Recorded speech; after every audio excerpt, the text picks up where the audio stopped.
नवरात्रि के छठे दिन की कात्यायनी माँ की पूजा होती है। माँ दुर्गा के छठवें स्वरूप का नाम कात्यायनी है। इनका कात्यायनी नाम पड़ने की कथा इस प्रकार है। कथ नामक एक प्रसिद्ध महर्षि थे। उनके पुत्र ऋषि कात्य हुए।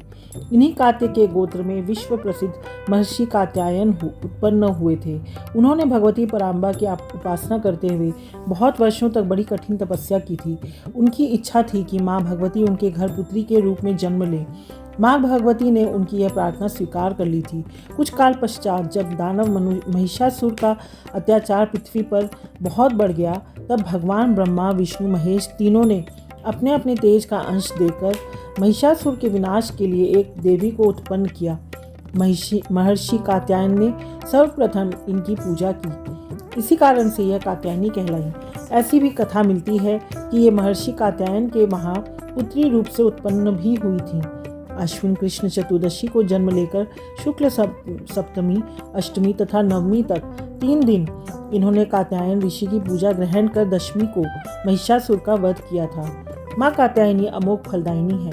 भगवान कृष्ण को पति रूप में पाने के लिए व्रज की गोपियों ने इन्हीं की पूजा कालिंदी यमुना के तट पर की थी। ये व्रज मंडल की अधिष्ठात्री देवी के रूप में प्रतिष्ठित हैं। इनका स्वरूप अत्यंत ही भव्य और दिव्य है। इनका स्वर्ण के समान चमकीला और भास्वर है।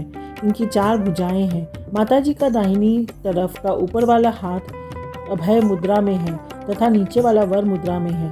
बाईं तरफ के ऊपर वाले हाथ में तलवार और नीचे वाले हाथ में कमल पुष्प सुशोभित है। इनका वाहन सिंह है। दुर्गा पूजा के 6वें दिन इनके स्वरूप की उपासना की जाती है। इस दिन साधक का मन आज्ञा चक्र में स्थित होता है। योग साधना में इस आज्ञा चक्र का अत्यंत महत्वपूर्ण स्थान है। इस चक्र में स्थित मन वाला साधक माँ कात्यायनी के चरणों में अपना सर्वस्व निवेदित कर देता है। परिपूर्ण आत्मदान करने वाले ऐसे भक्त को सहज भाव से माँ कात्यायनी के दर्शन प्राप्त हो जाते हैं। माँ कात्यायनी की भक्ति और उपासना द्वारा मनुष्य को बड़ी सरलता से अर्थ, धर्म, काम, मोक्ष 4 फलों की प्राप्ति होती है। वह इस लोक में स्थित रहकर भी अलौकिक तेज और प्रभाव से युक्त हो जाता है।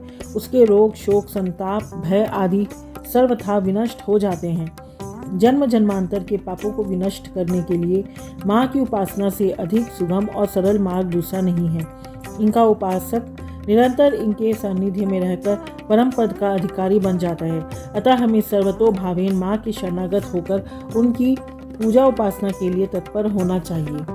बोलो कात्यायनी देवी की जय, दुर्गा मैया की जय।